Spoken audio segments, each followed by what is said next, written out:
Spencer का कहना है कि समाज में रेखीय परिवर्तन होता है, उद्विकास होता है, एक सीधी दिशा में परिवर्तन होता है, सरल से जटिल समाज का निर्माण होता है। लेकिन ऐसा नहीं, अगर ऐसा होता तो जो आदिवासी समाज है वो उन्नत हो जाते, अभी भी वन में नहीं रहते। और आधुनिक समाज जो दिखता भौतिक रूप से आधुनिक है, लेकिन उनकी जो काम क्रोध मोह की जो भावना है वो सदियों से चली आ रही। पहले राक्षस से देवताओं के युद्ध होते थे, बीच में कई आतताई असुरी शक्तियाँ आक्रांताओं से देश जूझे हैं, और आज आतंकवादी और सज्जन जो राष्ट्र हैं वो जूझ रहे हैं। ये आसुरी शक्तियाँ हमेशा बनी रहती है और सज्जन देश हमेशा और सज्जन लोग बने रहते हैं। उनका कोई विकास नहीं होता है मानसिक स्तर पर।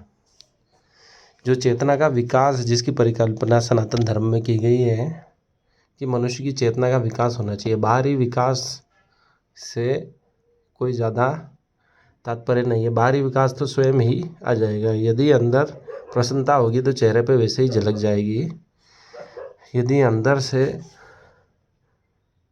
मानव को उन्नत नहीं बनाया गया तो ये सब समृद्धियाँ काल्पनिक हैं। इसी को सनातन धर्म में माया कहा गया है, जो आंतरिक चेतना के विकास पर ज़्यादा बल दिया गया। इसे इनलाइटमेंट अरविंद घोष ने कहा है। भौतिक उन्नति तो सभ्यता के विकास के साथ होती रहती है, लेकिन मनुष्य की चेतना का विकास बहुत ही कठिन है। वह चाहे कितने ऊंचे पद पे चला जाए, चाहे कलेक्टर बन जाए, तो भी वही बचपन के जो मूल भाव हैं, काम क्रोध, वही कोई चीज़ छीन लेगा तो गुस्सा करेगा, ईर्ष्या अहंकार, दूसरों को कष्ट पहुंचाने की इच्छा, मूल भाव जो बचपन से हैं वह कभी बदलते नहीं हैं। इसे ही सनातन धर्म में चेतना की विकास में अवरोध कहा गया है। ये मनुष्य की चेतना का विकास नहीं हो रहा है।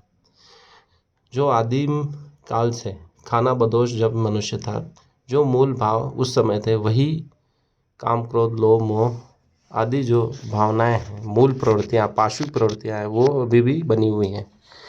उसी को छोड़ने के लिए, उसी को त्यागने के लिए सनातन धर्म का आग्रह है कि मनुष्य की चेतना का विकास कैसे हो, वो चरम स्तर तक देव तुल्य कैसे हो जाए।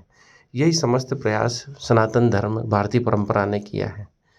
परंतु आधुनिक समाज भौतिक उन्नति को ही सब कुछ समझ रहा है।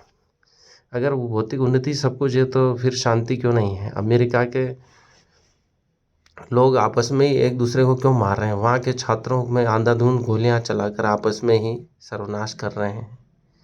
जो विकास दिखाई देना चाहिए वो मानसिक स्तर पर क्यों प्रकट नहीं हो रहा है? भौतिक स्तर की उन्नति से मनुष्यता का विकास का कोई संबंध नहीं है, ऐसा हमारा सनातन धर्म मानता है। मनुष्य की चेतना का विकास होना चाहिए। यदि ये नहीं होता है तो सब विकास अधूरा है। उस अधूरे विकास के साथ मनुष्यता आगे नहीं बढ़ सकती है। इसलिए मनुष्य की चेतना का विकास किस प्रकार से हो, यही समाजशास्त्र की मूल आवश्यकता है। अवचेतन का विकास कैसे हो? मोक्ष की अवधारणा भी इसलिए प्रस्तुत हुई ताकि मनुष्य स्वयं पर अधिकार कर सके। उसकी मूल भावनाओं पे अभी भी उसका अधिकार नहीं है। वह कर्ता भाव उत्पन्न नहीं हुआ है जिससे समाज में शांति स्थापित की जा सकती है। इसलिए हर्बर्ट स्पेंसर की अवधारणा अधूरी है।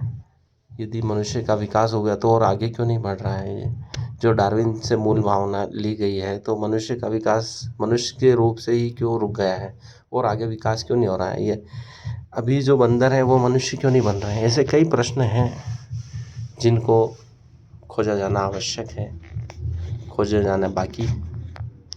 धन्यवाद। आज के लिए इतना ही। फिर इस विषय को आगे बढ़ाएंगे या नया विषय लाएंगे। धन्यवाद।